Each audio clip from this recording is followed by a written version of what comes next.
ನಿಮ್ಮ ಡಾಕ್ಟರ್ಗೆ ಸ್ವಾಗತ. ನಾನು ಚೈತ್ರ ಅಂಚನ್. ಒತ್ತಡದ ಜೀವನ, ಬದಲಾಗ್ತಾ ಇರೋ ಜೀವನ ಶೈಲಿ, ಜನರಿಗೆ ನೂರಾರು ಆರೋಗ್ಯ ಸಮಸ್ಯೆ. ಯಾವ ಸಮಸ್ಯೆಗೆ ಯಾವ ಚಿಕಿತ್ಸೆ ಅನ್ನೋದೇ ದೊಡ್ಡ ಚಿಂತೆ. ಇಂತಹ ಸಮಸ್ಯೆ ಇರೋರಿಗೆ ಒಂದೇ ವೇದಿಕೆಯಲ್ಲಿ ಸಿಗುತ್ತೆ ಉತ್ತರ. ಇದೇ ಟಿವಿ9ನ ವಿಶೇಷ ಕಾರ್ಯಕ್ರಮ ನಿಮ್ಮ ಡಾಕ್ಟರ್.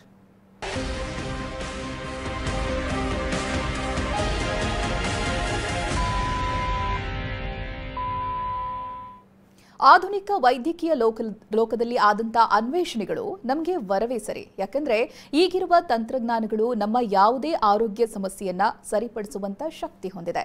ಇದಕ್ಕೆ ಸಾಕ್ಷಿ ಎಂಬಂತೆ IVF ವಿಧಾನದಲ್ಲೂ ಒಂದಷ್ಟು ಬದಲಾವಣೆಗಳಾಗಿವೆ. ತಾಯ್ತನಕ್ಕೆ ವರವಾಗಿರುವ IVF ಹೇಗೆ ಕೆಲಸ ಮಾಡುತ್ತೆ, ಏನೇನು ಹೊಸ ಆವಿಷ್ಕಾರಗಳು ಆಗಿವೆ, ಇದು ಬಂಜೆತನ ಅನುಭವಿಸ್ತಾ ಇರುವ ಹೆಣ್ಮಕ್ಳಿಗೆ ಹೇಗೆಲ್ಲ ಸಹಾಯವಾಗುತ್ತೆ, ಈ ಹಿಂದೆ ಇದ್ದಂಥ ಚಿಕಿತ್ಸಾ ಪದ್ಧತಿಯಿಂದ ಇದು ಹೇಗೆ ಭಿನ್ನವಾಗಿದೆ, ಯಾರು ಈ ಚಿಕಿತ್ಸೆಗೆ ಒಳಗಾಗಬಹುದು ಅನ್ನೋದನ್ನ ತಿಳಿಸೋದಕ್ಕೆ ನಮ್ಮ ಜೊತೆಗಿದ್ದಾರೆ ಗರ್ಭಗುಡಿ IVF ಸೆಂಟರ್ನ ಫೌಂಡರ್ ಹಾಗೂ ಮೆಡಿಕಲ್ ಡೈರೆಕ್ಟರ್ ಡಾಕ್ಟರ್ ಆಶಾ ಎಸ್ ವಿಜಯ್. ಬನ್ನಿ ಅವರೊಂದಿಗೆ ಮಾತನಾಡೋಣ. ನಮಸ್ಕಾರ ಡಾಕ್ಟರ್, ಕಾರ್ಯಕ್ರಮಕ್ಕೆ ಸ್ವಾಗತ. ಬಹುಶಃ ಬಂಜೇತನ ಯಾಕೆ ಕಾಮನ್ ಆಗಿದೆ ಅನ್ನೋದಕ್ಕಿಂತಲೂ ಅದಕ್ಕೆ ಸೊಲ್ಯೂಷನ್ ಇರೋದ್ರಿಂದ ಡಿಲೇ ಇನ್ ಪ್ರೆಗ್ನೆನ್ಸಿ ಯಾಕೆ ಆಗ್ತಾ ಇದೆ ಅನ್ನೋದಾಗಿ ಕೇಳ್ಬೋದಾ ಡಾಕ್ಟರ್? ನೀವು ಯೂಶಲಿ ಯಾವಾಗಲೂ ಇಂಟ್ರೊಡಕ್ಷನ್ ಕೊಡ್ತೀರಾ ತುಂಬ ಚೆನ್ನಾಗಿ, ಹೇಗೆ ನಮ್ಮದು ಜೀವನ ಶೈಲಿ ಎಂಟೈರ್ಲಿ ಚೇಂಜ್ ಆಗ್ತಾ ಇದೆ.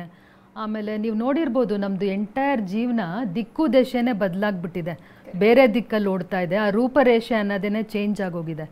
ಮುಂಚೆ ಎಲ್ಲ ಸೂರ್ಯೋದಯದ ಟೈಮಲ್ಲಿ ಎದ್ದೇಳೋರು, ಸೂರ್ಯಾಸ್ತ ಆಗಿದ ತಕ್ಷಣ ಅವ್ರದ್ದು ಡಿನ್ನರ್ ಮುಗಿಸಿ ರೆಸ್ಟ್ ಕಡೆ ಗಮನ ಕೊಡೋರು. ಬಟ್ ಇವಾಗ ಎಲ್ಲ ಜನರು ಎದ್ದೇಳೋದೇ ಸೂರ್ಯ ಇದಾದ್ಮೇಲೆ ಆಫ್ಟರ್ ಸನ್ಸೆಟ್. ಸೊ ಆಲ್ಮೋಸ್ಟ್ ಒಂದು 2 o'clock 3 o'clock ಇಂದ ಮಾರ್ನಿಂಗ್ವರೆಗೂ ತಿಂತಾನೆ ಇರ್ತಾರೆ, ಏನೋ ಗೇಮ್ಸ್ ಆಡ್ತಾನೆ ಇರ್ತಾರೆ, ಎಲೆಕ್ಟ್ರಾನಿಕ್ ಮೊಬೈಲ್ಸಲ್ಲಿ ಇನ್ವಾಲ್ವ್ ಆಗಿರ್ತಾರೆ. ಸ್ಲೀಪ್ ಪ್ಯಾಟರ್ನ್ ಎಲ್ಲ ಕಂಪ್ಲೀಟಾಗಿ ಚೇಂಜ್ ಆಗಿದೆ ನಮ್ಮದು ಎಂಟೈರ್ ಪಾಪ್ಯುಲೇಷನ್ದು. ಆಮೇಲೆ ಯಾರಿಗೂ ಊಟಕ್ಕೋಸ್ಕರ ತಮಗೆ ತಾವು ಟೈಮೇ ಕೊಡಲ್ಲ, ಯಾವಾಗಲೂ ಓಡೋವಾಗಲೇ ತಿನ್ನೋದು. ವೆಸ್ಟರ್ನ್ ಕಲ್ಚರ್ ಅಡಾಪ್ಟ್ ಮಾಡ್ಕೊಂಡ್ಬಿಟ್ಟಿದ್ದೀವಿ, ತಿನ್ನೋದು ಪಿಜ್ಜಾ, ಪಾಸ್ತಾ, ಬರ್ಗರ್ಸ್ ಅನ್ನೋದು ನಮ್ಮದು ಒಂದಾಗಿದೆ. ನಮ್ಮದು ಕಂಪ್ಲೀಟ್ ಊಟ ಏನಿತ್ತು ಟ್ರೆಡಿಷ್ನಲ್, ಅದು ಕಂಪ್ಲೀಟಾಗಿ ಹೋಗ್ತಾ ಇದೆ. ಮಾನಸಿಕ ಒತ್ತಡ, ದುಗುಡ ಅಂತೂ ನಾನು ಹೇಳಲೇಬೇಕಿಲ್ಲ. From a nursery child to 80-year-old ಎಲ್ರಿಗೂ ಒಂಥರ ಆತಂಕ, ದುಗುಡ, ಸ್ಟ್ರೆಸ್ ಅನ್ನೋದು ತುಂಬಿಬಿಟ್ಟಿದೆ. ಆಮೇಲೆ ಎಲ್ಲರೂ ಒಂಥರ ಮ್ಯಾರೇಜ್ನ ಪೋಸ್ಟ್ಪೋನ್ ಮಾಡೋ ಬರದಲ್ಲಿದ್ದಾರೆ. ಸೊ ಲಿವ್ ಇನ್ ರಿಲೇಷನ್ಶಿಪ್ಪಲ್ಲಿ ಇರ್ತಾರೆ, ಮದುವೆ ಟ್ರೆಡಿಷ್ನಲಾಗಿ ಮದುವೆ ಆಗಲ್ಲ, ಮಗು ಅಂತೂ ಇವಾಗಲೇ ಬೇಡ ಅಂತ ಹೇಳೋದು. ಏಜ್ 20ರಿಂದ 30 ಅನ್ನೋದು ಎಷ್ಟು ಅತ್ಯಮೂಲ್ಯನೋ ಅದು ಸುಮಾರು ಜನಕ್ಕೆ ಅದು ಅರಿವಿಲ್ಲ. ನಾನು ಲಾಸ್ಟ್ ವೀಕ್ 2 ಕಪ್ಪಲ್ನ ನೋಡಿದೆ. 10 years ಮ್ಯಾರಿಡ್ ಲೈಫು, 25 ಮದುವೆ ಆಗಿದ್ದಾರೆ, ನಮ್ಮ ಹತ್ರ ಬಂದಾಗ 35. ಸೊ 10 ವರ್ಷ ಅವ್ರು ಯಾವ ಥರ ಪೋಸ್ಟ್ಪೋನ್ ಮಾಡಿದ್ದಾರೆ ಅಂತಲೇ ಅವ್ರಿಗೆ ಅರಿವಿಲ್ಲ. ಇವಾಗ ಬಂದಿದ್ದಾರೆ ಮಗು ಬೇಕು ಅಂತ. ಅವ್ರನ್ನ ಟೆಸ್ಟ್ ಮಾಡಿದಾಗ ಹಸ್ಬೆಂಡ್ ವೈಫ್ ಇಬ್ರಿಗೂ ತುಂಬ ಕೊರತೆ ಇದೆ, ಎಗ್ಗಲ್ಲಿ ಮತ್ತು ಸ್ಪರ್ಮಲ್ಲಿ. ಸೊ ಅದು ನಮ್ಗೆ ಅರಿವೇ ಇಲ್ಲದೇನೆ ಆ ಏಜ್ ಓಡ್ತಾ ಇರುತ್ತೆ. ಮತ್ತು ನಮ್ಮ ಲೈಫ್ ಸ್ಟೈಲ್ ಅನ್ನೋದು ಎಷ್ಟು ಚೇಂಜ್ ಆಗಿದೆ ಅಂದರೆ, ಯಾರಿಗೆ ನೋಡಿ ಥೈರಾಯ್ಡ್ ಸಮಸ್ಯೆ, ಡಯಾಬಿಟಿಸ್ ಸಮಸ್ಯೆ, BP ಅನ್ಕಂಟ್ರೋಲ್ಡ್ ಇರುತ್ತೆ. ಸೊ ಇದೆಲ್ಲ ಏನು ಮಾಡುತ್ತೆ ಅಂತಂದರೆ ನಮಗೆ ಸಂತಾನಹೀನತೆನ ಇಂಡೈರೆಕ್ಟಾಗಿ ಕಾಸ್ ಮಾಡುತ್ತೆ. ಸೊ ಯಾವುದೇ ಕಪ್ಪಲ್ ಆಗಲಿ, ಅವ್ರು 1 year ಆಗಿನೂ ಮದುವೆ ಆಗಿ ಕನ್ಸೀವ್ ಆಗ್ತಿಲ್ಲ ಅಂದರೆ ಆದಷ್ಟು ಬೇಗ ಫರ್ಟಿಲಿಟಿ ಎಕ್ಸ್ಪರ್ಟ್ಸ್ ಹತ್ರ ಬಂದು ಅವ್ರು ತಪಾಸಣೆ ಮಾಡಿಸ್ಕೋಬೇಕು. ಏಜ್ನ ಕಂಪ್ಲೀಟಾಗಿ ಮಿಸ್ ಮಾಡಬಾರ್ದು. ಓಕೆ ಡಾಕ್ಟರ್, ಇವಾಗ IVF ಅನ್ನುವಂಥ ವಿಧಾನ ಇದೆಯಲ್ಲ, ಅದು ಇಂಟ್ರೊಡ್ಯೂಸ್ ಆದಾಗಿನಿಂದ ಇವಾಗಿನವರೆಗೆ ಏನೆಲ್ಲ ಚೇಂಜಸ್ಗಳಾಗಿದೆ ಅಂತ? ತುಂಬಾ ಚೇಂಜಸ್ ಆಗಿದೆ. ತಂತ್ರಜ್ಞಾನ ತುಂಬ ಮುಂದುವರೆದಿದೆ. ಆ ಫಸ್ಟ್ ಬೇಬಿ ಹುಟ್ಟಿ IVF ಮೂಲಕ 45 years ಆಗೋಯ್ತು. ಅವಾಗಿದ್ದಕ್ಕೂ ಇವಾಗಿದ್ದಕ್ಕೂ ಕಂಪ್ಲೀಟ್ 360 degree ಚೇಂಜಸ್ ಆಗಿದೆ. ಬಟ್ ಅದರದ್ದು ಅವೇರ್ನೆಸ್ ತುಂಬ ಜನಕ್ಕೆ ಗೊತ್ತಿಲ್ಲ. ಪ್ರಾಬಬಲಿ 100 ಜನದಲ್ಲಿ 10% ಮಾತ್ರ ಇದು ಗೊತ್ತು. ಫಾರ್ ಎಕ್ಸಾಂಪಲ್, ನಾನೊಂದು ಲೇಡಿನ ನೋಡಿದೆ, 2 tube block, fallopian tube. But ಹೋಗಿ ಹೋಗಿ ಹೋಗಿ ಅದೇ ಥರ ಸುಮ್ಮನೆ ಸಿಂಪಲ್ IUI ಟ್ರೀಟ್ಮೆಂಟು, ಮನೇಲಿ ಕಾಂಟ್ಯಾಕ್ಟ್ ಇಟ್ಕೊಳ್ಳೋದು, ಮಾತ್ರೆ ತೊಗೊಳ್ಳೋದು, ನುಂಗೋದು, ಇದೇ ಥರ 6, 8, 10 ಸೈಕಲ್ ಮಾಡ್ಕೊಳ್ತಿದ್ದಾರೆ. ಟ್ಯೂಬ್ 2 ಬ್ಲಾಕ್ ಆಗಿದ್ರೆ ನಿಮ್ಗೆ ಯಾವ ಸಿಂಪಲ್ ಮೆಥಡ್ಸಲ್ಲೂ ಅವ್ರು ಕನ್ಸೀವ್ ಆಗಲ್ಲ. ಆಮೇಲೆ ನಾವು ಅವ್ರಿಗೆ ಲ್ಯಾಪ್ರೋಸ್ಕೋಪಿ ಮಾಡಿ 2 ಟ್ಯೂಬು ಓಪನ್ ಮಾಡಿ 2 months ಗ್ಯಾಪ್ ಕೊಟ್ಟು IUI ಮಾಡಿದ್ವಿ. ಇಮಿಡಿಯೇಟಾಗಿ ಕನ್ಸೀವ್ ಆದರು. IVF ಮಾಡಬೇಕು ಅಂತಂದರೆ ಹಸ್ಬೆಂಡ್ದು ಸ್ಪರ್ಮ್ಸ್ದು ತುಂಬ ಕೊರತೆ ಇರೋರಿಗೆ ನಾರ್ಮಲಾಗಿ ಕನ್ಸೀವ್ ಆಗ್ತಿರಲ್ಲ. ಅಂಥವ್ರಿಗೆ IVF ವರದಾನ. ಸೊ ಸ್ಪರ್ಮ್ಸಲ್ಲಿ ಕೂಡ ಸೆಲೆಕ್ಷನ್ ಮಾಡೋದ್ರಲ್ಲಿ ತುಂಬ ಚೇಂಜಸ್ ಆಗಿದೆ. ಕಂಪ್ಯೂಟರೈಸ್ಡ್ ಅನಾಲಿಸಿಸ್ ಬಂದಿದೆ, ಕಂಪ್ಲೀಟಾಗಿ ಇವಾಗ ICSI ಬಂದಿದೆ, IMSI ಬಂದಿದೆ. ಆರ್ಟಿಫಿಷಿಯಲ್ ಇಂಟೆಲಿಜೆನ್ಸ್ ಕೂಡ ಎಲ್ಲಾದ್ರ ಜೊತೆ ಇಂಟಿಗ್ರೇಟ್ ಆಗಿದೆ. ಎಂಬ್ರಿಯೋಸ್ ಸೆಲೆಕ್ಷನ್ ಇರ್ಬೋದು, ಸ್ಪರ್ಮ್ ಸೆಲೆಕ್ಷನ್ ಇರ್ಬೋದು, AI ಮೂಲಕ ಮಾಡ್ತೀವಿ ಇವಾಗ. ಮತ್ತು ನೀವು ಸುಮಾರು ಜನರಲ್ಲಿ ನೋಡ್ಬೋದು, ಬುದ್ಧಿಮಾಂದ್ಯತೆ ಮಕ್ಕಳು ಹುಟ್ಟಿರ್ತಾರೆ ಅಥವಾ ಅಂಗವಿಕಲತೆ ಮಕ್ಕಳು ಹುಟ್ಟಿರ್ತಾರೆ, ಏನೋ ಜೆನೆಟಿಕ್ ಪ್ರಾಬ್ಲಮ್ಸ್ ಇರುತ್ತೆ. ಅವ್ರಿಗೆ ಎಂಬ್ರಿಯೋ ಬಯೋಪ್ಸಿ ಮೂಲಕ ನಾವು ಒಳ್ಳೆ ಎಂಬ್ರಿಯೋಸ್ನ ಸೆಲೆಕ್ಟ್ ಮಾಡಿ ಅವ್ರಿಗೆ ಹೆಲ್ತಿ ಬೇಬೀಸ್ ಹುಟ್ಟೋ ಮೂಲಕ ಕೂಡ ನಾವು ಹೆಲ್ಪ್ ಮಾಡ್ಬೋದು.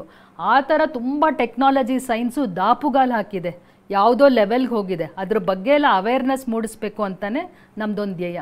ಎಸ್ ಡಾಕ್ಟರ್, ಇಲ್ಲಿ AI-ನಲ್ಲಿ ನೀವು ಹೇಳಿದಾಗ ಅಕ್ಯುರಸಿ ಜಾಸ್ತಿ ಇರುತ್ತೆ ಅಂತ ಮ್ಯಾನ್ಯಲ್ಗಿಂತ ಅಲ್ವಾ? ಡೆಫಿನೆಟ್ಲಿ AI ಇಂಟಿಗ್ರೇಟ್ ಮಾಡಿದ್ರೆ ಹ್ಯೂಮನ್ ಇಂಟೆಲಿಜೆನ್ಸ್ ಜೊತೆ AI ಇಂಟಿಗ್ರೇಟ್ ಮಾಡಿದಾಗ ತುಂಬ ಆಕ್ಯುರಸಿ ಬರ್ತಿದೆ, ಸಕ್ಸಸ್ ರೇಟ್ ಕೂಡ ಜಾಸ್ತಿ ಆಗ್ತಾ ಇದೆ. ಓಕೆ ಡಾಕ್ಟರ್, ಇವಾಗ ಯಾವುದೇ ಚಿಕಿತ್ಸಾ ಪದ್ಧತಿಗೆ ಹೋಗುವುದಕ್ಕೆ ಮುಂಚೆ ಪರೀಕ್ಷೆಗಳನ್ನು ಮಾಡಿಸ್ಕೊಳ್ಳೋದು, ರಿಪೀಟೆಡ್ ಆಗಿ ಪರೀಕ್ಷೆ ಮಾಡಿಸ್ಕೊಳ್ಳೋದು ರಿಸಲ್ಟ್ ಮೇಲೆ ಏನಾದರೂ ಹೆಲ್ಪ್ ಆಗುತ್ತಾ, ಹೇಗೆ ಡಾಕ್ಟರ್? ತುಂಬ ಡೆಫಿನೆಟ್ಲಿ. ಫಾರ್ ಎಕ್ಸಾಂಪಲ್, ನಾವಿವಾಗ ನೋಡೋದಕ್ಕೆ ತುಂಬ ಸದೃಢವಾಗಿ ತುಂಬ ಆರೋಗ್ಯವಾಗಿದ್ದೀವಿ ಅಂತ ಅಂದ್ಕೊಳ್ತಿರ್ತೀವಿ, ಬಟ್ ಒಳಗಡೆ ಆರ್ಗನ್ಸ್ ಎಲ್ಲ ಹೆಂಗೆ ಫಂಕ್ಷನ್ ಆಗ್ತಿದೆ ಅಂತ ನಾವು ಕಂಡುಹಿಡಿದು ಬೇಕಾಗಿರೋದೆ ಅಲ್ಟ್ರಾಸೌಂಡ್ ಮೂಲಕ, ಬ್ಲಡ್ ಟೆಸ್ಟ್ ಮೂಲಕ. ಸೊ ಅದನ್ನು ಮಾಡಿಕೊಂಡಾಗ ನಮ್ಗೆ ಈಸಿಯಾಗಿ ಗೊತ್ತಾಗುತ್ತೆ ನಮ್ಗೆ ಯಾಕೆ ಫೇಲ್ ಆಗ್ತಿದೆ ಪ್ರೆಗ್ನೆನ್ಸಿ ಅಂತ. ಒಂದು ಲೇಡಿ ಹೀಗೆ ಒಂದು 6-7 IUIs ಮಾಡಿಕೊಂಡು ಫೇಲ್ ಆಗಿದೆ ಅಂತ ಬಂದಿದ್ರು. ಯಾವುದೇ ಟೆಸ್ಟ್ ಬೇಡ, ನಮ್ಗೆ ದುಡ್ಡು ಖರ್ಚು ಮಾಡೋಕ್ಕಾಗಲ್ಲ, ಇದೇ ಥರ ಹಠ ಹಿಡ್ದಿದ್ರು. ಬಟ್ ನಮಗೆ ಫ್ರೀ ಟೆಸ್ಟ್ ಇತ್ತು, ಲ್ಯಾಬ್ ಟೆಸ್ಟ್. ಸೊ ಅದನ್ನು ಅವ್ರಿಗೆ ಆಫರ್ ಮಾಡಿದಾಗ ಅವ್ರದ್ದು ಥೈರಾಯ್ಡ್ ಲೆವೆಲ್ಸು ಎಲ್ಲೋ ಸ್ಕೈ ರಾಕೆಟ್ ಆಗೋಗಿದೆ. 5 ಇರಬೇಕಾಗಿರೋದು 100 ಮೇಲೆ. ಸೊ ಅವಾಗ ನಿಮ್ಗೆ ಯಾವ ಚಿಕಿತ್ಸೆನೂ ಫಲಕಾರಿ ಆಗಲ್ಲ, ಸುಮ್ಮನೆ ದುಡ್ಡು ದಂಡ ಆಗ್ತಿರುತ್ತೆ, ಟೈಮು ಎನರ್ಜಿ ವೇಸ್ಟ್ ಆಗ್ತಿರುತ್ತೆ. ಅದೇ ನಾವು ನೀಟಾಗಿ ತಪಾಸಣೆಗಳು ಮಾಡಿಸ್ಕೊಂಡ್ಬಿಟ್ರೆ ಹಸ್ಬೆಂಡ್ ವೈಫು ಎಲ್ಲಿ ಮಿಸ್ಟೇಕ್ ಇದೆ, ಮಿಸ್ಸಿಂಗ್ ಲಿಂಕ್ ಎಲ್ಲಿದೆ ಅಂತ ಜಾಯಿನ್ ಮಾಡಿದಾಗ ಅವ್ರಿಗೆ ಆದಷ್ಟು ಬೇಗ ಸಕ್ಸಸ್ ಕಾಣುತ್ತೆ. ಓಕೆ ಡಾಕ್ಟರ್, ಇಲ್ಲಿ IVF ಆಗಿರ್ಬೋದು, IUI ಆಗಿರ್ಬೋದು, ಅಥವಾ ಬೇರೆ ಯಾವುದೇ ವಿಧಾನಗಳಾಗಿರ್ಬೋದು, ಎಲ್ಲ ದಂಪತಿಗಳಿಗೂ ಒಂದೇ ರೀತಿಯಾಗಿ ಸಜೆಸ್ಟ್ ಮಾಡ್ತೀರಾ, ಹೇಗೆ ಡಾಕ್ಟರ್? ಇಲ್ಲ. ಹೇಗೆ ನಮ್ದು 5 ಬೆರಳು 10 ಬೆರಳು ಒಂದು ಡಿಫ್ರೆಂಟ್ ಇದೆಯೋ, ಅದೇ ಥರ ಒಂದು ಕಪ್ಪಲ್ಗೂ ಇನ್ನೊಂದು ಕಪ್ಪಲ್ಗೂ ನಾವು ಕಂಪೇರ್ ಮಾಡೋಕ್ಕಾಗಲ್ಲ. Each person is different. So ನಮ್ದು ಹೆಂಗೆ ಮುಖ ನಮ್ದು ಕಂಪೇರೇ ಮಾಡೋಕ್ಕಾಗಲ್ಲ, ನಮ್ಮದು ಬೆರಳಚ್ಚು ಹೇಗೆ ಡಿಫ್ರೆಂಟ್ ಇರುತ್ತೋ ಅದೇ ಥರ ಯಾವ ಕಪ್ಪಲ್ ಒಳಗಡೆ ಬಂದ್ರೂ ಅವ್ರದ್ದು ಎಂಟೈರ್ ಹಿಸ್ಟ್ರಿ ನಾವು ನೋಡ್ತೀವಿ. ಮತ್ತು ಹಿಂದೆ ಏನು ಮಾಡಿಸಿರ್ತಾರೆ ಕಂಪ್ಲೀಟ್ ಫೈಲ್ ಸ್ಟಡಿ ಮಾಡ್ತೀವಿ. ಅವ್ರದ್ದೊಂದು ಡಿಫ್ರೆಂಟ್ ಪ್ಲಾನಿಂಗ್ ಮಾಡಿಬಿಟ್ಟು ಒಬ್ಬೊಬ್ರಿಗೂ ಒಂದೊಂದು ಸ್ಪೆಷಲೈಸ್ಡ್ ಟ್ರೀಟ್ಮೆಂಟ್ ನಾವು ಫಾರ್ಮುಲೇಟ್ ಮಾಡಿ ಅವ್ರಿಗೋಸ್ಕರನೇ ಸೆಪ್ರೇಟಾಗಿ ನಾವೆಲ್ಲ ಡಿಸ್ಕಸ್ ಮಾಡಿ ಅವ್ರಿಗೆ ಮಾಡ್ತೀವಿ. So everybody is different. Yes doctor, ಕೆಲವೊಮ್ಮೆ ಬ್ಲೈಂಡ್ ಬಿಲೀಫ್ಗಳು ಅನ್ಸುತ್ತೆ. ಇವಾಗ ಜೆನೆಟಿಕ್ ಸಮಸ್ಯೆ ಇದೆ ಅಂತ ಅಂದಾಗ ಬಹುಶಃ ನಮ್ಗಿದು ಪರ್ಮನೆಂಟ್ ಅನ್ಸುತ್ತೆ, ಇದರಿಂದ ಹೊರ ಬರೋದಕ್ಕಾಗೋದಿಲ್ಲ, ಸುಮ್ಮನಿರೋಣ ಅಂತ ಕುಳಿತುಕೊಳ್ಳೋರೆ ಬಹಳಷ್ಟು ಜನ. ಜೆನೆಟಿಕ್ ಸಮಸ್ಯೆ ಇದ್ರೂ ಕೂಡ ಸೊಲ್ಯೂಷನ್ಸ್ ಇದೆ ಹೇಳ್ತೀರಾ ಡಾಕ್ಟರ್? ಡೆಫಿನೆಟ್ಲಿ. ಅದೇ ನೀವು ಹೇಗೆ ತಂತ್ರಜ್ಞಾನ ಮುಂದುವರೆದಿದೆ ಅನ್ನೋದ್ರಲ್ಲಿ ಈ ಜೆನೆಟಿಕ್ ಫೀಲ್ಡಲ್ಲಿ ತುಂಬ ಚೆನ್ನಾಗಿ ಆವಿಷ್ಕಾರಗಳಾಗ್ಬಿಟ್ಟಿದೆ. ಸೊ ನನಗೆ ಒಂದು ಕಪಲ್ ಜ್ಞಾಪಕ ಬರ್ತಾ ಇದ್ದಾರೆ, ಅವರು ಆಲ್ಮೋಸ್ಟ್ 6 ಅಬಾರ್ಷನ್ಸ್, ಎಲ್ಲ 5 ಮಂತ್ಸ್ ತುಂಬಿದ್ಮೇಲೆ 6ನೇ ತಿಂಗಳಿಗೆ ಅವ್ರಿಗೆ ಬ್ಲೀಡಿಂಗ್ ಆಗಿ ನೋವು ಬಂದು ಹೋಗ್ಬಿಡ್ತಾ ಇತ್ತು. ಬಟ್ ಅವ್ರು ಕ್ಲೋಸ್ ಕಸಿನ್ಸಲ್ಲಿ ಮದುವೆ ಆಗಿದ್ದಾರೆ. ಸೊ ಅವ್ರಿಗೆ ಜೆನೆಟಿಕ್ ಟೆಸ್ಟಿಂಗ್ ಮಾಡಿಸಿ ಅಂದಾಗ ತುಂಬ ಕಾಸ್ಟ್ಲಿ, ನಮಗೆ ಬೇಡ ಅಂತ ದುಡ್ಕೊಂಬಂದಿದ್ರು. ಬಟ್ ತುಂಬ ನೊಂದ್ಬಿಟ್ಟಿದ್ರು. 6 ಅಬಾರ್ಷನ್ಸ್ ಅಂದರೆ ಗೊತ್ತಲ್ಲ ಯಾವ ಥರ ನೊಂದಿರ್ತಾರೆ ಅಂತ. ಬಟ್ ಅವ್ರಿಗೆ ಕರೆಕ್ಟಾಗಿ ನಾವು ಜೆನೆಟಿಕ್ ಎಕ್ಸ್ಪರ್ಟ್ದು ಸಲಹೆಗಳು ಕೊಟ್ಬಿಟ್ಟು ಅವ್ರಿಗೆ ಟೆಸ್ಟಿಂಗ್ ಮಾಡಿಸಿದ್ವಿ, ಹೋಲ್ ಎಕ್ಸಾಮ್ ಸಿಕ್ವೆನ್ಸಿಂಗ್ ಅಂತ. ವೆರಿ ಅಡ್ವಾನ್ಸ್ ಟೆಸ್ಟ್ ಅದು. ಇಬ್ರಿಗೂ ಜೆನೆಟಿಕ್ ಪ್ರಾಬ್ಲಮ್ಸ್ ಇತ್ತು. ಸೊ ಅದನ್ನು ಅವಾಯ್ಡ್ ಮಾಡಿ ಅವ್ರಿಗೆ ಎಷ್ಟು ನೊಂದಿದ್ರು ನೋಡಿ. ಅದು ಮಾಡಿಸಿದ ತಕ್ಷಣ ನಮ್ಗೆ ಅದಕ್ಕೆ ಕಾರಣ ಗೊತ್ತಾಯಿತು. ಅವ್ರಿಗೆ IVF ಮಾಡಿ ಎಂಬ್ರಿಯೋಸ್ನ ಟೆಸ್ಟ್ ಮಾಡಿ ಅದೇ ಜೆನೆಟಿಕ್ ಪ್ರಾಬ್ಲಮ್ ಎಂಬ್ರಿಯೋಗಿದೆಯಾ ಅಂತ ನೋಡಿದಾಗ 9 ಎಂಬ್ರಿಯೋಸಲ್ಲಿ 6ಕ್ಕಿತ್ತು. ಸೊ ನಾವು ಅದನ್ನು 6ನ ಡಿಸ್ಕಾರ್ಡ್ ಮಾಡಿ 3 ಯಾವುದು ಕರೆಕ್ಟಾಗಿ ಬಂದಿತ್ತು ಅದನ್ನು ಟ್ರಾನ್ಸ್ಫರ್ ಮಾಡಿದ ತಕ್ಷಣ ಅವ್ರಿಗೆ ಪ್ರೆಗ್ನೆನ್ಸಿ ಕಂಟಿನ್ಯೂ ಆಗಿ ಇವಾಗ 7th ಮಂತು. ಸೊ ಚೆನ್ನಾಗಿ ಬೆಳೀತಾ ಇದೆ. ಸೊ ಆ ಥರ ಜೆನೆಟಿಕಲಿ ಅಡ್ವಾನ್ಸ್ಮೆಂಟ್ಸ್ ತುಂಬ ಆಗೋಗಿದೆ. ಸೊ ಅದರದ್ದು ಏನಾರ ಪ್ರಾಬ್ಲಮ್ಸ್ ಇದ್ದರೆ ದಯವಿಟ್ಟು ಕೈ ಕಟ್ಟಿ ಕುಳಿಕೋಬಾರ್ದು. ಅದರಲ್ಲೂ ಕರೆಕ್ಟಾಗಿ ಸೊಲ್ಯೂಷನ್ಸ್ ಇದೆ. ಸುಮಾರು ಜನಕ್ಕೆ ನಾವು ಆ ಜೆನೆಟಿಕ್ ಪ್ರಾಬ್ಲಮ್ಸ್ ಕಂಡು ಹಿಡಿದು ಅವ್ರಿಗೆ ಹೆಲ್ತಿ ಬೇಬೀಸ್ ಆಗಿದೆ. ಓಕೆ ಡಾಕ್ಟರ್, ನಾನು ಬಹಳಷ್ಟು ಕಡೆಗಳಲ್ಲಿ ನೋಡಿದಾಗೆ ನಮ್ಮ ಸರ್ಕಲಲ್ಲೇ ಮಿಸ್ಕ್ಯಾರೇಜ್ ಆದಾಗ, ರಿಪೀಟೆಡ್ ಮಿಸ್ಕ್ಯಾರೇಜ್ ಕಣ್ಣೀರು ಹಾಕ್ಬಿಡ್ತಾರೆ, ಅಳೋಕೆ ಶುರು ಮಾಡ್ತಾರೆ. ನಮಗೆ ಆ ಡೆಪ್ತ್ ಅರ್ಥ ಆಗಲ್ಲ. ಬಟ್ ಬೀಯಿಂಗ್ ಅ ಡಾಕ್ಟರ್ ಅವ್ರು ಮೆಂಟಲಿ ಕೂಡ ವೀಕ್ ಆಗ್ತಾ ಹೋಗಲ್ವಾ ಡಾಕ್ಟರ್ ಆ ಸಂದರ್ಭದಲ್ಲಿ? ಒಂದು ಬೇಬಿ ಲಾಸ್ ಆಗಿದ ತಕ್ಷಣನೇ ಅವ್ರು ಸುಮಾರು ಕುಗ್ಗೋಗಿರ್ತಾರೆ. ರಿಪೀಟೆಡ್ ಆಗಿ ಆಗ್ತಿದೆ ಅಂದರೆ I am not capable of carrying a pregnancy, ಆ ಸೆಲ್ಫ್ ವರ್ತೆ ಕಳ್ಕೊಂಡ್ಬಿಡ್ತಾರೆ. ನನಗೆ ಪ್ರಾಬ್ಲಮ್ ಇದೆ ಗರ್ಭಕೋಶದಲ್ಲಿ, ಆ ಥರ ಟೆಸ್ಟ್ಗಳೇ ಮಾಡಿಸ್ಕೊಳ್ಳಲ್ಲ. ಒಂದು ಲೇಡಿಗೆ ಗರ್ಭಕೋಶದಲ್ಲಿ ಒಂದು ಅಡ್ಡಗೋಡೆ ಇತ್ತು. ಸೊ ಕ್ಯಾವಿಟಿ 2 ಡಿವೈಡ್ ಆಗೋಗಿತ್ತು. ಬೇಬಿ ಬೆಳೆಯೋದಕ್ಕೆ ಜಾಗ ಇರಲಿಲ್ಲ. ಅವ್ರಿಗೆ ಆಲ್ಮೋಸ್ಟ್ 3-4 ಅಬಾರ್ಷನ್ಸ್ ಕಂಟಿನ್ಯೂಸ್ ಆಗಿದೆ. ಕ್ಯಾಲ್ಕಟ್ಟಾಯಿಂದ ಬಂದಿದ್ರು. ಒಳಗಡೆ ನೋಡಿದಾಗ 3D ಸ್ಕ್ಯಾನ್ ಮಾಡಿ ನೋಡ್ತೀವಿ ನಾವು, 3 ಡೈಮೆನ್ಷನಲ್ಲು. ಅವಾಗ ತುಂಬ ತಿಕ್ಕಾಗಿತ್ತು ವಾಲ್. ಸೊ ಅದು ಅಡ್ಡ ಇರೋವಾಗ ಬೇಬಿ ಬೆಳೆಯೋದಕ್ಕೆ ಜಾಗನೇ ಇರಲ್ಲ, ಕಂಪ್ಲೀಟಾಗಿ ಬ್ಲೀಡ್ ಆಗ್ತಿರ್ತಾರೆ, ಅಬಾರ್ಷನ್ ಆಗ್ತಿರುತ್ತೆ. ಅವ್ರಿಗೆ ಇಮಿಡಿಯೇಟ್ಲಿ ನಾವು ಲ್ಯಾಪ್ರೋಸ್ಕೋಪಿ ಹಿಸ್ಟ್ರೋಸ್ಕೋಪಿ ಮೂಲಕ ಅದು ಸೆಪ್ಟಮ್ನ ಕ್ಲಿಯರ್ ಮಾಡಿದ್ವಿ. 3 ಮಂತ್ಸು ಅದು ಹೀಲ್ ಆಗೋದಕ್ಕೆ ಟೈಮ್ ಕೊಟ್ವಿ. ಆಮೇಲೆ ತಾನೇ ಕನ್ಸೀವ್ ಆಗಿ she delivered a boy baby. So ಅದಕ್ಕೆ ಅಬಾರ್ಷನ್ಸ್ಗೆ ಹಲವಾರು ಕಾರಣಗಳಿರುತ್ತೆ. ಮಲ್ಟಿಪಲ್ ಫೈಬ್ರಾಯ್ಡ್ಸ್ ಇರ್ಬೋದು, ಸೆಪ್ಟಮ್ ಇರ್ಬೋದು, ಜೆನೆಟಿಕ್ ಪ್ರಾಬ್ಲಮ್ಸ್ ಇರ್ಬೋದು, ಹೆವಿ ಥೈರಾಯ್ಡ್ ಇಶ್ಯೂಸ್ ಇರ್ಬೋದು, ಡಯಾಬಿಟಿಸ್ ಅನ್ಕಂಟ್ರೋಲ್ಡ್ ಇರ್ಬೋದು, ಸೈಕ್ರಾಟಿಕ್ ಮೆಡಿಕೇಶನ್ಸ್ ನುಂಗ್ತಾನೆ ಇರ್ತಾರೆ ಒಬ್ಬೊಬ್ರು, ಡಾಕ್ಟರ್ನ ಕೇಳೇ ಇರಲ್ಲ. ಆಮೇಲೆ ಫಿಟ್ಸ್ಗೂ ಅಷ್ಟೇ ಮಾತ್ರೆಗಳು ನುಂಗ್ತಿರ್ತಾರೆ, ಬಟ್ ಅದು ಬೇಬಿಗೆ ಸರಿ ಹೋಗ್ತಿರಲ್ಲ. ಇದೆಲ್ಲ ಕಾರಣಗಳಿರುತ್ತೆ. ಡಾಕ್ಟರ್ ಜೊತೆ ತುಂಬ ಮುಕ್ತವಾಗಿ ಮಾತಾಡಿ ನಾನು ಇದೆಲ್ಲ ಮಾಡ್ತಾ ಇದ್ದೀನಿ ಅಂತ ಹೇಳಿದ್ರೆ ನಾವು ಅವ್ರಿಗೆ ಸೊಲ್ಯೂಷನ್ ಕೊಡ್ಬೋದು. ಎಸ್ ಡಾಕ್ಟರ್, ಒಬ್ರು ಕಾಲರ್ ಇದ್ದಾರೆ, ಮಾತನಾಡ್ತೀನಿ. ಸ್ವಪ್ನ ಅಂತ ಬೆಂಗಳೂರಿಂದ ಕರೆ ಮಾಡಿದ್ದಾರೆ. ನಮಸ್ತೆ. ನಮಸ್ತೆ ಮ್ಯಾಮ್. ಡಾಕ್ಟರ್ ಇದ್ದಾರೆ, ಮಾತನಾಡಿ ಅಮ್ಮ. Hello doctor. ಹೇಳಿ ಸ್ವಪ್ನ. ಮ್ಯಾಮ್, ಅಂದ್ರೆ ಇವಾಗ ನಾವು ಬಂದ್ಬಿಟ್ಟು ಒಂದ್ ಕಡೆ ಹೋಗಿದ್ವಿ ಹಾಸ್ಪಿಟಲ್ಗೆ. ಅಲ್ಲಿ ಫರ್ಟಿಲಿಟಿ ಟೆಸ್ಟ್ ಮಾಡಿಸ್ಬೇಕು ಅಂತ ತಿಳಿಸ್ಕೊಟ್ಟಿದ್ದಾರೆ ನಮ್ಗೆ. ಆದ್ರೆ ಇವಾಗ ನಮ್ ನೋಡೋ ಪ್ರಕಾರ ನಮ್ಗೆ ನಮ್ಮ ಹಸ್ಬೆಂಡ್ಗೆ ಏನೂ ಪ್ರಾಬ್ಲಮ್ ಇಲ್ಲ ಅಂತ ನನ್ಗನ್ಸುತ್ತೆ. ಇಬ್ರು ಟೆಸ್ಟ್ ಮಾಡಿಸ್ಕೋಬೇಕಾಗತ್ತಾ ಮ್ಯಾಮ್? ಏಜ್ ಎಷ್ಟು ಸ್ವಪ್ನ? 28. ಓಕೆ. ಮದುವೆ ಆಗಿ 3 ವರ್ಷ ಆಗಿದೆ. 3 ಇಯರ್ಸ್ ಆಗ್ತಿದೆ ಅಂದರೆ ಎಲ್ಲ ಟೆಸ್ಟ್ ಮಾಡಿಸ್ಕೊಳ್ಳೋದು ತುಂಬ ಮುಖ್ಯ. ನೋಡಲಿಕ್ಕೆ ನಾವು ತುಂಬ ಚೆನ್ನಾಗಿ ಕಾಣ್ತಿರ್ತೀವಿ, ಬಟ್ ಒಳಗಡೆ ಯಾವ ಥರ ಫಂಕ್ಷನ್ನು ಡಿಸ್ಫಂಕ್ಷನ್ ಆಗ್ತಿದೆ ಅಂತ ಯಾರೂ ಕೂಡ ಊಹೆ ಮಾಡೋಕ್ಕಾಗಲ್ಲ. ಸೊ ಒಂದು ಸ್ಕ್ಯಾನ್ ಮಾಡಿದ್ರೆ ನಿಮ್ಮದು ಗರ್ಭಕೋಶ ಮತ್ತು ಅಂಡಕೋಶ ಯಾವ ಥರ ಫಂಕ್ಷನ್ ಆಗ್ತಿದೆ ಅಂತ ಗೊತ್ತಾಗುತ್ತೆ. ನಿಮ್ಮ ಹಸ್ಬೆಂಡ್ ವೀರ್ಯಾಣು ಪರೀಕ್ಷೆ ಮಾಡಿದ್ರೆ ಅದರಲ್ಲಿ ಏನಾರ ತುಂಬ ಕೊರತೆಗಳಿದೆಯಾ ಅಂತ ಗೊತ್ತಾಗುತ್ತೆ. ಫರ್ಟಿಲಿಟಿ ಸ್ಕ್ರೀನಿಂಗ್ ಮಾಡಿದ್ರೆ ನಿಮ್ಮದು ಓವರೀಸಲ್ಲಿ ಏನಾರ ಎಗ್ಸ್ ಕಮ್ಮಿ ಆಗ್ತಿದೆಯಾ. ಸುಮಾರು ಟೆಸ್ಟ್ಗಳಿಂದ ನಮ್ಗೆ ಸುಮಾರು ಇನ್ಫಾರ್ಮೇಷನ್ ಸಿಗುತ್ತೆ. ಸಿಕ್ಕಿದ ಮೇಲೆ ನಿಮಗೆ ಕರೆಕ್ಟಾಗಿ ಅಡ್ವೈಸ್ ಮಾಡುತ್ತೆ. ಇಲ್ಲಾಂದರೆ ಒಂಥರ ಬ್ಲೈಂಡಾಗಿ ಕತ್ಲಲ್ಲಿ ಬಾಣ ಬಿಡೋ ಥರ ನಮ್ಮದು ಟ್ರೀಟ್ಮೆಂಟ್ ಆಗ್ತಿರುತ್ತೆ. ತುಂಬ ಚೆನ್ನಾಗಿ ಡೈರೆಕ್ಷನ್ ಸಿಗಬೇಕು ಅಂದರೆ ನೀವು ಟೆಸ್ಟ್ಗಳು ಮಾಡಿಸೋದು ತುಂಬ ಇಂಪಾರ್ಟೆಂಟ್. ಸ್ವಪ್ನ, ಪ್ಲೀಸ್ ಮಾಡಿಸಿ. ಥ್ಯಾಂಕ್ ಯು ಸ್ವಪ್ನ ಅವರೇ, ಕರೆ ಮಾಡಿದ್ದಕ್ಕಾಗಿ. ಡಾಕ್ಟರ್, ಇನ್ನು ಸಾಮಾನ್ಯವಾಗಿ ಮಿಸ್ಕ್ಯಾರೇಜ್ ಆದಾಗಲೋ ಇಲ್ಲ ಏನಾದರೂ ಸಮಸ್ಯೆ ಆದಾಗ ನಿಮ್ಗಳ ಹತ್ರ ಬರ್ತಾರೆ, ಬಟ್ ರೈಟ್ ಟೈಮ್ ಏನು ಅಂತ ಡಾಕ್ಟರ್ನ ಕನ್ಸಲ್ಟ್ ಮಾಡೋದಕ್ಕೆ ಈ ವಿಚಾರದಲ್ಲಿ? ಆ್ಯಕ್ಚುಲಿ ಬಿಫೋರ್ ಮ್ಯಾರೇಜೇನೆ ಪೀರಿಯಡ್ಸಲ್ಲಿ ತುಂಬ ಸಮಸ್ಯೆಗಳಿದ್ರೆ ಅದು ಮದುವೆ ಆದಮೇಲೆ ಸರಿ ಹೋಗುತ್ತೆ ಅಂತ ಅಂದ್ಬಿಟ್ಟು ಬಿಟ್ಟಿರ್ತಾರೆ. ತುಂಬ ಜನ ಈ ಥರ ಹೇಳ್ತಾರೆ. ಎಕ್ಸಾಕ್ಟ್ಲಿ. ತುಂಬ ನೋವು ಬರ್ತಿರುತ್ತೆ, ಪೇನ್ ಕಿಲ್ಲರ್ಸ್ ನುಂಗ್ತಿರ್ತಾರೆ, 3 ಡೇಸ್ ಆಲ್ಮೋಸ್ಟ್ ಕೆಲಸಕ್ಕೆ ಹೋಗಲ್ಲ, ಮನೇಲೇ ಇರ್ತಾರೆ, ಒದ್ದಾಡ್ತಿರ್ತಾರೆ, ಬಟ್ ಡಾಕ್ಟ್ರ್ ಸಲಹೆನೇ ತೊಗೊಂಡಿರಲ್ಲ. ನಂಗೊಂದು ಹುಡುಗಿ ಜ್ಞಾಪಕ ಬರ್ತಿದೆ, 17 ಇಯರ್ಸು.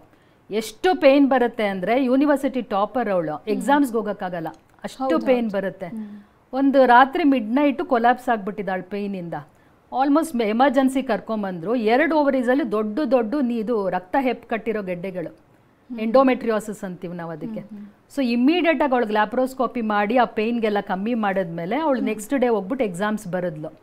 ಸೊ ಆ ಥರ ಮೊದಲೇ ನಿಮಗೆ ಪೀರಿಯಡ್ಸಲ್ಲಿ ತುಂಬ ಏನಾರು 3 ಮಂತ್ಸ್ ಆದರೂ ಆಗ್ತಿರಲ್ಲ, 4 ಮಂತ್ಸ್ ಆದರೂ ಆಗ್ತಿರಲ್ಲ, 10 ಡೇಸ್ ಆದರೂ ಬ್ಲೀಡಿಂಗ್ ನಿಲ್ತಿರಲ್ಲ, ಅವೆಲ್ಲ ಸಮಸ್ಯೆಗಳಿದ್ರೆ ಫಸ್ಟೇ ತೋರಿಸ್ಕೊಂಡ್ಬಿಡ್ಬೇಕು, ಮದುವೆ ಆದಮೇಲೆ ಕಾಯಬಾರ್ದು.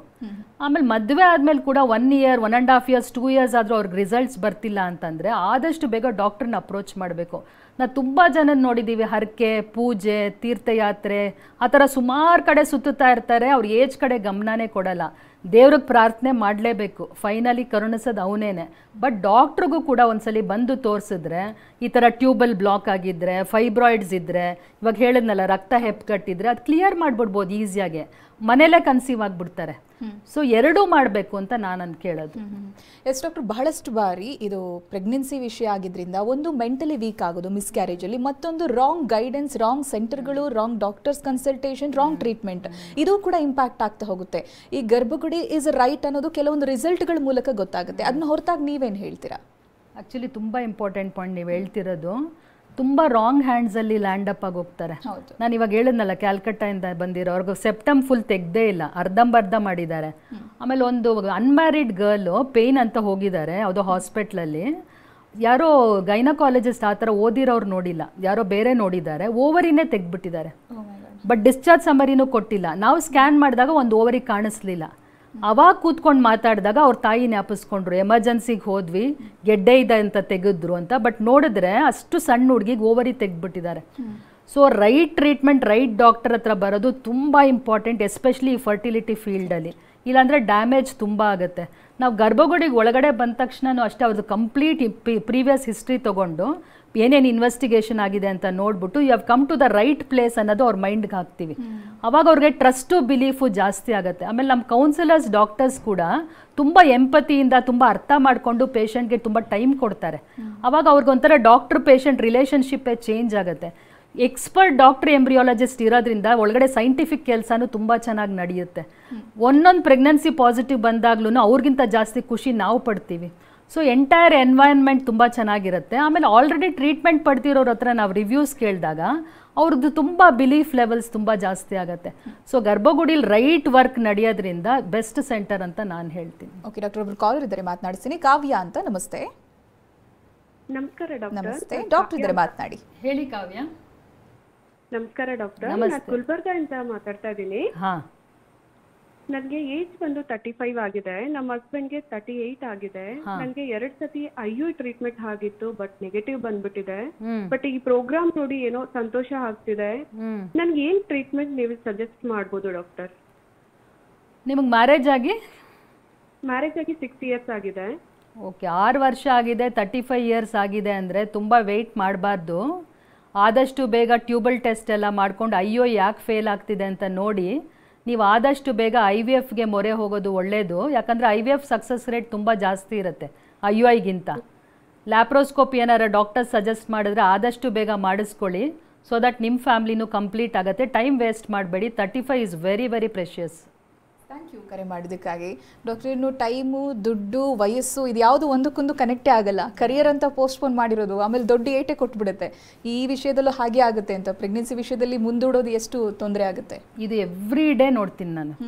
ಲೇಡೀಸ್ಗೆ ತುಂಬ ಜನಕ್ಕೆ ತುಂಬ ಓದಿರ್ತಾರೆ, ಬಟ್ ಇದ್ರ ಬಗ್ಗೆ ಆದಷ್ಟು ನಾಲೆಡ್ಜ್ ಕಮ್ಮಿ ಇರುತ್ತೆ. 40 ಇಯರ್ ಓಲ್ಡ್ ಲೇಡಿ ಬಂದು ನಂದು ಎಗ್ಸ್ ಫ್ರೀಸ್ ಮಾಡಬೇಕು ಅಂತ ಬಂದಿದ್ರು.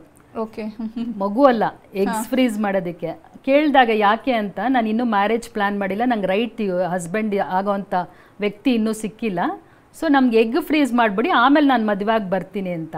ಬಟ್ ಅವ್ರು AMH ಲೆವೆಲ್ ಮಾಡಿಸಿದಾಗ 0.01 ಆ್ಯಕ್ಚುಲಿ ಇರಬೇಕಾಗಿರೋದು 1.5 2.5. ಆಲ್ಮೋಸ್ಟ್ ಎಗ್ಸ್ ನಿಲ್ಲಿತ್ತು. ಬಟ್ ನಮ್ಗೆ ಹೇಳೋದಕ್ಕೆ ತುಂಬ ಭಯ ಆಗ್ತಿತ್ತು ಅವ್ರಿಗೆ, ಯಾಕಂದರೆ ಅವ್ರು ಅಳಕ್ಕೆ ಶುರು ಮಾಡಿಬಿಡ್ತಾರೆ ಅಂತ. ಬಟ್ ತುಂಬಾ ಹುಷಾರಾಗಿ ನ್ಯೂಸ್ ಬ್ರೇಕ್ ಮಾಡಿದಾಗ ತುಂಬ ರಿಪೆಂಟ್ ಮಾಡಿದ್ರು. ಬೇಗ ಬರಬೇಕಿತ್ತು, ನಾನು ಬೇಗ ನನ್ನ ಫ್ಯಾಮಿಲಿ ಕಂಪ್ಲೀಟ್ ಮಾಡ್ಕೋಬೇಕಿತ್ತು, ಕೆರಿಯರ್ ಕಡೆ ತುಂಬ ಫೋಕಸ್ ಮಾಡಿಬಿಟ್ಟೆ. ಸೊ ಆ ಥರ ರಿಪೆಂಟ್ ಮಾಡೋದ್ರಲ್ಲಿ ವಿ ಕೆನಾಟ್ ಗೋ ಬ್ಯಾಕ್ ಅಲ್ವಾ. ಎಗ್ಸ್ನ ನಾನು ಮತ್ತೆ ಕ್ರಿಯೇಟ್ ಮಾಡೋಕ್ಕಾಗಲ್ಲ. ಸೊ ದೇವ್ರು ಕೊಟ್ಟಿರೋದು ಎಷ್ಟಿರುತ್ತೋ ಅಷ್ಟೇ ನಮ್ಮ ರಿಸರ್ವ್. ಅದು ನಾವಿನ್ನೂ ಹ್ಯೂಮನ್ ಟೆಕ್ನಾಲಜಿಯಲ್ಲಿ ಎಷ್ಟು ಬೆಳೆದಿಲ್ಲ ನಾವು ಎಗ್ಸ್ ಕ್ರಿಯೇಟ್ ಮಾಡೋಷ್ಟು. ಸೊ ಆದಷ್ಟು ಅವರು ಟೈಮ್ ಅನ್ನೋದು, ಏಜ್ ಅನ್ನೋದು ತುಂಬ ಅತ್ಯಮೂಲ್ಯ. ಆ ಏಜ್ ಗ್ರೂಪಲ್ಲಿ ಮುಗಿಸ್ಕೊಂಡ್ಬಿಟ್ರೆ ತುಂಬ ವೆರಿ ಇಂಪಾರ್ಟೆಂಟ್. ಡಾಕ್ಟರ್, ನಾನು ಪ್ರತಿ ಸಲ ನೀವು ಬಂದಾಗಲೂ ಸಕ್ಸಸ್ ಸ್ಟೋರಿ ಬಗ್ಗೆ ಕೇಳ್ತಾ ಇರ್ತೀನಿ. ಬಿಕಾಸ್ ಎಷ್ಟೋ ಜನ ಕಾರ್ಯಕ್ರಮ ನೋಡ್ತಾ ಇರ್ತಾರೆ, ಅವ್ರಿಗೊಂದು ಇನ್ಸ್ಪಿರೇಷನ್ ಬರಬೇಕು. ಮನೇಲಿ ಕೂತವರು ಬಂದು ಒಂದು ಕನ್ಸಲ್ಟೇಷನ್ ಆದರೂ ತಗೋಬೇಕು, ಏನು ಸಮಸ್ಯೆ ಇದೆ ಅದನ್ನು ಹೇಳ್ಕೋಬೇಕು ಅಂತ. ಎಷ್ಟೋ ಬಾರಿ ವೆರಿ ಕ್ರಿಟಿಕಲ್ ಆಗಿರುವಂಥ ಪೇಷಂಟ್ಗಳು ಬಂದಿರ್ತಾರೆ, ಹೇಳೋದಕ್ಕೆ ಸಮಸ್ಯೆ ಆಗುತ್ತೆ ಆ್ಯಸ್ ಎ ಡಾಕ್ಟರ್, ಬಟ್ ಒಂದು ಸಕ್ಸಸ್ ಆಗಿರ್ತಾರೆ ಅವರು. ಅಂಥ ಸ್ಟೋರಿಗಳು ಯಾವುದು ಒಂದನ್ನು ಹೇಳ್ಬೋದು, ನೆನಪಿಸ್ಕೋಬೋದಾ ಇವಾಗ? ಓಕೆ, ಒಬ್ಬರು ಆಲ್ಮೋಸ್ಟ್ ತಮಿಳ್ನಾಡು ಏರಿಯಾಯಿಂದ ಬಂದಿದ್ರು ಅನ್ಸುತ್ತೆ, ನಂಗೆ ಇಮಿಡಿಯೇಟ್ ಜ್ಞಾಪಕ ಬರ್ತಾ ಇರೋದು ಅವರೇನೆ. ತುಂಬ ಡಿಪ್ರೆಸ್ ಆಗೋಗಿದ್ರು ಕಪಲ್ಲು. ಆಲ್ಮೋಸ್ಟ್ ಅವ್ರಿಗೆ ಎಂಬ್ರಿಯೋ ಟ್ರಾನ್ಸ್ಫರ್ಸು ಒಂದು 6 ಸತಿ ಮಾಡಿದ್ದಾರೆ. ಆದರೂ ಅವ್ರಿಗೆ ಫೇಲ್ ಆಗ್ತಾನೇ ಇದೆ. ಅವ್ರಿಗೆ ಏನು ರೀಸನ್ನು ಗೊತ್ತಾಗ್ತಿರ್ಲಿಲ್ಲ. ಡಾಕ್ಟರ್ಸು ಕೂಡ ಏನು ಕೂತ್ಕೊಂಡು ಕರೆಕ್ಟಾಗಿ ಹೇಳ್ತಿರ್ಲಿಲ್ವಂತೆ. ಸೊ ಅವರು ನಮ್ಮದು ಈ ಥರ ಪ್ರೋಗ್ರಾಮ್ ನೋಡಿಕೊಂಡು ಇಲ್ಲಿಗೆ ಬಂದಿದ್ದರು. ಅವ್ರದ್ದು ಎಂಟೈರ್ ಹಿಸ್ಟ್ರಿ ನೋಡಿದಾಗ ನನಗನ್ಸಿದ್ದು ಅದು ಎಂಡೋಮೆಟ್ರಿಯಮ್ ಅಂತ ಒಂದು ಲೇಯರ್ ಇರುತ್ತೆ ಗರ್ಭಕೋಶದೊಳಗಡೆ. ಅದು ತುಂಬ ಚೆನ್ನಾಗಿ ಬೆಳೆದಾಗ ನಾವು ಎಂಬ್ರಿಯೋಸ್ನ ಟ್ರಾನ್ಸ್ಫರ್ ಮಾಡ್ತೀವಿ. ಬಟ್ ಅವ್ರಿಗೆ ಯಾವಾಗ್ಲೂ 6 mm 7 mm ಅಷ್ಟೇ ಇರ್ತಿತ್ತು. ಆವಾಗಲೇ ಟ್ರಾನ್ಸ್ಫರ್ ಮಾಡಿದ್ದಾರೆ. ಸೊ ಅವ್ರಿಗೆ ಟೆಸ್ಟ್ ಮಾಡಿದಾಗ ಅವ್ರಿಗೆ TB ಪಾಸಿಟಿವ್ ಬಂತು. ಸೊ ಅದು ಮಾಡಿರಲಿಲ್ಲ ಮುಂಚೆ. ಆಮೇಲೆ ಅವ್ರಿಗೆ TBಗೆ ಟ್ರೀಟ್ಮೆಂಟ್ ಕೊಟ್ಟು 6 ತಿಂಗಳು ಆಮೇಲೆ ಎಂಡೋಮೆಟ್ರಿಯಮ್ ಬೆಳವಣಿಗೆಗೆ ನಾವು PRP ಇಂಜೆಕ್ಷನ್ ಎಲ್ಲ ಒಳಗಡೆ ಹಾಕ್ತೀವಿ. ತುಂಬ ಚೆನ್ನಾಗಿ ರೆಸ್ಪಾಂಡ್ ಮಾಡಿದ್ರು. 8 mm ಆಗ್ತಿತ್ತು. ಎರಾ ಅಂತ ಒಂದು ವೆರಿ ಇಂಪಾರ್ಟೆಂಟ್ ಟೆಸ್ಟ್ ಇದೆ, ಯಾವ ಟೈಮಲ್ಲಿ ಎಂಬ್ರಿಯೋಸ್ ಹಾಕಬೇಕು ಅಂತ. ನಾವು ಹೇಳಿದ ಟೆಸ್ಟ್ ಎಲ್ಲ ಪಾಪ ಮಾಡಿಸ್ಕೊಂಡ್ರು, ತುಂಬ ನಂಬಿಕೆ ಇಟ್ಟು ಮಾಡಿದ್ರು. 122 ಅವರ್ಸಲ್ಲಿ ಅವ್ರಿಗೆ ಎಂಬ್ರಿಯೋ ಟ್ರಾನ್ಸ್ಫರ್ಸ್ ಆಗಿತ್ತು. ಬಟ್ ಅವ್ರಿಗೆ ಬಂದಿದ್ದ ರಿಸಲ್ಟ್ ಪ್ರಕಾರ 146 ಅವರ್ಸ್ಗೆ ಹಾಕಬೇಕು. ಸೊ ಆ ವಿಂಡೋ ಡಿಸ್ಪ್ಲೇಸ್ ಆಗೋಗಿತ್ತು. ಆಮೇಲೆ ನಾವು ಪ್ಲ್ಯಾನ್ ಮಾಡಿ ಅವ್ರಿಗೆ 146 ಅವರ್ಸಲ್ಲಿ ಟ್ರಾನ್ಸ್ಫರ್ ಮಾಡಿದಾಗ ಟ್ವಿನ್ ಜೆಸ್ಟೇಷನ್, 1 ಬಾಯ್ 1 ಗರ್ಲ್ ಆಯಿತು. ಸೊ ಅವ್ರಿಗೆ ಎಷ್ಟು ಗ್ರ್ಯಾಟಿಟ್ಯೂಡ್, ಎಷ್ಟು ಹತ್ರು ಅಂದರೆ ಪ್ರತಿ ಇಯರ್ ಬರ್ಡೇಗೆ ಮಗುನ ಕರ್ಕೊಂಬಂದು ನಮಗೆ ತೋರಿಸ್ಬಿಟ್ಟು ಹೋಗ್ತಾರೆ, ಸೆಲೆಬ್ರೇಟ್ ಮಾಡ್ತಾರೆ. So that was a very very challenging case. Okay doctor, ಇದು ವರ್ಷದ ಬಿಗಿನಿಂಗ್ ಆಗಿರೋದ್ರಿಂದ ಬಹುಶಃ ಫ್ರೀ ಕ್ಯಾಂಪ್ಸ್ ಬಗ್ಗೆ ಹೇಳೋದು ಬಹಳ ಅನುಕೂಲ ಆಗುತ್ತೆ ಅಂತ. ಬಿಕಾಸ್ ಎಲ್ರಿಗೂ ಆ ರೀತಿಯಾದಂಥ ಅನುಕೂಲ ಇರೋದಿಲ್ಲ ಡಾಕ್ಟರ್. ಮನೆಯಿಂದ ಹೊರಗೆ ಬಂದರೆ ಇಷ್ಟೊತ್ತಿಗೆ ವಾಪಸ್ ಹೋಗಬೇಕು ಅನ್ನೋದಾಗಿರುತ್ತೆ. ಬೆಂಗಳೂರಿಗೆ ಬರೋದು ಅಥವಾ ಬೇರೆ ಬೇರೆ ಭಾಗಗಳಿಗೆ ಹೋಗೋದು ಕಷ್ಟ ಆಗುತ್ತೆ. ಅಂಥವ್ರಿಗೆ ಏನು ಅನುಕೂಲ ಇದೆ ಅಂತ? ಆ್ಯಕ್ಚುಲಿ ಮನೆಗಳಲ್ಲಿ ತುಂಬಾ ಎಲ್ಲ ಕಡೆ ಹೋಗಿ ಟ್ರೀಟ್ಮೆಂಟ್ ಕೊಡೋದಕ್ಕೂ ಸಹಕಾರ ಮಾಡಲ್ಲ. ಬ್ಯಾಂಗ್ಳೂರ್ಗೆ ಹೋಗಿ ಟ್ರೀಟ್ಮೆಂಟ್ ತೊಗೋಬೇಕು ಅಂತಂದರೆ ಯಾವ ಥರ ಟ್ರೀಟ್ಮೆಂಟು ಬೇಡ, ನ್ಯಾಚುರಲ್ ಆಗಿ ಆಗಬೇಕು ಅಂತ ಪ್ರೆಷರ್ ಆಗ್ತಾರೆ. ಸೊ ನಾವು ಅಂಥವ್ರಿಗೆ ನಾವೇ ಅಲ್ಲಿ ಹೋಗಿ OPDಸು ಕ್ಯಾಂಪ್ಸು ಮಾಡ್ತೀವಿ. ಆಮೇಲೆ ಅಲ್ಲೇ ಫ್ರೀ ಸೆಮೆಂಟ್ ಟೆಸ್ಟಿಂಗ್ ಕೂಡ ಇರುತ್ತೆ. ಸೊ ಇವಾಗ 18th ಆನೇಕಲ್ಲಲ್ಲಿದೆ, 19th ಮಂಡ್ಯಲಿದೆ, ಆಮೇಲೆ KG ಹಳ್ಳಿ, ಕಮ್ಮನಹಳ್ಳಿ ಎಲ್ಲ ಕಡೆ ಹಬ್ಕೊಂಡಿದೆ. ಸೊ ಎಲ್ಲ ಡೀಟೇಲ್ಸು ಅವ್ರು ಕಾಲ್ ಮಾಡಿದ್ರೆ GG ಕೇರ್ಗೆ ಕಂಪ್ಲೀಟಾಗಿ ಡೀಟೇಲ್ಸ್ ಸಿಗುತ್ತೆ. ಅವ್ರದ್ದು ಹಳೆ ರೆಕಾರ್ಡ್ಸ್ ತೊಗೊಂಡು ಬಂದರೆ ನಮ್ಮ ಡಾಕ್ಟರ್ಸ್ ಅವ್ರಿಗೆ ಸಲಹೆ ಕೊಡ್ತಾರೆ. ಓಕೆ ಡಾಕ್ಟರ್, ಇನ್ನು ಸರ್ಪ್ರೈಸಿಂಗ್ ಏಜಲ್ಲಿ IVF ಸಕ್ಸಸ್ ಆಗಿರೋದು ಇದೆಯಾ ಡಾಕ್ಟರ್? ಅಂದರೆ 40+ ತುಂಬ ಬಂದಿದ್ದಾರೆ ಆ ಥರ 40+. ಬಟ್ ನಾನು ಹೇಳಿದ್ನಲ್ಲ ತುಂಬ ಎಗ್ಸ್ ಕಮ್ಮಿ ಆಗಿರುತ್ತೆ ಅಂತ, ಅದಕ್ಕೆ ಸರ್ಪ್ರೈಸಿಂಗ್ ಆಗಿ ಎಗ್ಸ್ ಚೆನ್ನಾಗಿರೋರು ಇರ್ತಾರೆ. ಕರೆಕ್ಟ್. ಬಟ್ ಆ ಟೈಮಲ್ಲಿ ಜೆನೆಟಿಕ್ ಪ್ರಾಬ್ಲಮ್ಸ್ ಜಾಸ್ತಿ ಬರುತ್ತೆ. ಅದನ್ನು ಫಸ್ಟು ನಾವು ಇವ್ರ ಕಪಲ್ ಹತ್ರ ಕೂತ್ಕೊಂಡು ಮಾತಾಡ್ತೀವಿ, ನಿಮ್ಮದೇ ಎಗ್ಸ್ ತೊಗೊಂಡ್ರೆ ಜೆನೆಟಿಕ್ ಪ್ರಾಬ್ಲಮ್ಸ್ ಬರ್ಬೋದು ಅಂತ. ಇಲ್ಲ ಪರವಾಗಿಲ್ಲ, ನಾವು ಅದನ್ನು ಮ್ಯಾನೇಜ್ ಮಾಡ್ತೀವಿ, ನೀವು ಬಯಾಪ್ಸಿ ಎಲ್ಲ ಮಾಡಿಬಿಟ್ಟು ಮಾಡಿ ಅಂತ ಒಪ್ಕೊಳ್ತಾರೆ. ಒಂದು ಲೇಡಿ 42 years, ವೆರಿ ಸರ್ಪ್ರೈಸಿಂಗಾಗಿ ಅವ್ರದ್ದು ಓವೇರಿಯನ್ ರಿಸರ್ವ್ ತುಂಬ ಚೆನ್ನಾಗಿತ್ತು. ಅವ್ರಿಗೆ ತಮ್ಮದೇ ಎಗ್ಸಲ್ಲಿ ಎಂಬ್ರಿಯೋ ಬಯಾಪ್ಸಿ ಮಾಡಿ ಒಂದು ವೆರಿ ಗುಡ್ ಬ್ಲಾಸ್ಟ್ ಹಾಕಿದ್ವಿ. ಅವ್ರು ಕನ್ಸೀವ್ ಆಗಿ ಗರ್ಲ್ ಬೇಬಿ ಡೆಲಿವರಿ ಆಗಿದೆ, ವೆರಿ ಹೆಲ್ತಿ. ಎಸ್ ಡಾಕ್ಟರ್, ಇನ್ನು ಗರ್ಭಗುಡಿಗೆ ಬರಬೇಕು ಅನ್ನೋರು ಕನ್ಸಲ್ಟೇಷನ್ಗೆ ಸಿಗ್ತಾರಾ? ಯಾವ ಸಮಯ? ಇವೆಲ್ಲ ಗೊಂದಲಗಳು ಇರುವವರಿಗೆ ಏನು ಟೇಕ್ ಹೋಮ್ ಮೆಸೇಜ್ ಕೊಡ್ತೀರಾ?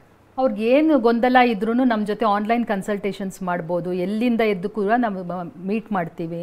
GG ಕೇರ್ ಅವ್ರಿಗೆ ಕಾಲ್ ಮಾಡಿದ್ರೆ ಅವ್ರಿಗೆ ಕಂಪ್ಲೀಟ್ ಅಲ್ಲಿ ತುಂಬ ಒಳ್ಳೆ ಟೀಮ್ ಇದೆ. ಏನು ಇನ್ಫಾರ್ಮೇಷನ್ ಬೇಕು, ಏನು ಡೌಟ್ಸ್ ಇದ್ರೂ ಕ್ಲಿಯರ್ ಮಾಡ್ತಾರೆ. ಸ್ವತಃ ಬಂದು ಪರ್ಸ್ನಲೈಸ್ಡ್ ಆಗಿ ನಮ್ಮನ್ನ ಮೀಟ್ ಮಾಡಿದ್ರೆ ನಾವು ಡಾಕ್ಟರ್ಸ್ ತುಂಬ ನೀಟಾಗಿ ಕೂತ್ಕೊಂಡು ಒಬ್ಬೊಬ್ರಿಗೂ ಸಾಕಷ್ಟು ಸಮಯ ಕೊಟ್ಟು ಎಕ್ಸ್ಪ್ಲೇನ್ ಮಾಡ್ತೀವಿ. ಡೌಟ್ಸ್ ಏನೇ ಇದ್ರೂ ಕ್ಲಾರಿಟಿ ಕೊಟ್ಬಿಟ್ಟು ಕನ್ಫರ್ಮ್ ಮಾಡ್ತೀವಿ. ಸೊ ಆದಷ್ಟು ಬೇಗ ಬಂದು ಡಾಕ್ಟರ್ಸ್ನ ಮೀಟ್ ಮಾಡಿ ನಿಮ್ಮ ಫ್ಯಾಮಿಲೀಸ್ನ ಕಂಪ್ಲೀಟ್ ಮಾಡ್ಕೊಳ್ಳಿ ಅಂತ ನಂದು ಟೇಕ್ ಹೋಮ್. ಎಸ್ ಡಾಕ್ಟರ್, ಇವತ್ತಿನ ಕಾರ್ಯಕ್ರಮದಲ್ಲಿ IVF ಬಗ್ಗೆ ಬಹಳ ವಿವರವಾಗಿ ಮಾಹಿತಿನ ತಿಳಿಸ್ಕೊಟ್ಟಿದ್ರೆ ಧನ್ಯವಾದಗಳು. ತುಂಬ ಚೆನ್ನಾಗಿ ಕ್ವೆಶನ್ಸ್ ಕೇಳಿದ್ರಿ, ಧನ್ಯವಾದ. Thank you doctor. ಇದುವರೆಗೆ ನಮ್ಮ ಜೊತೆಗಿದ್ದು ಗರ್ಭಗುಡಿ IVF ಸೆಂಟರ್ನ ಫೌಂಡರ್ ಹಾಗೆ medical director doctor Asha S. Vijay. ನೇರ ಭೇಟಿಗಾಗಿರುವಂಥ ನಂಬರ್ ಹಾಗೆ ವಿಳಾಸವನ್ನು ನೋಟ್ ಮಾಡಿಕೊಳ್ಳಿ. Garbhagudi IVF centre branches Hanumanthanagar, Jayanagar, Kalyananagar, electronic city ಮತ್ತು ಮಾರತಹಳ್ಳಿ, ನ್ಯೂ BEL ರಸ್ತೆ, ನಾಗರಬಾವಿ. ದೂರವಾಣಿ ಸಂಖ್ಯೆ 9108910832. Website www.garbhagudi.com.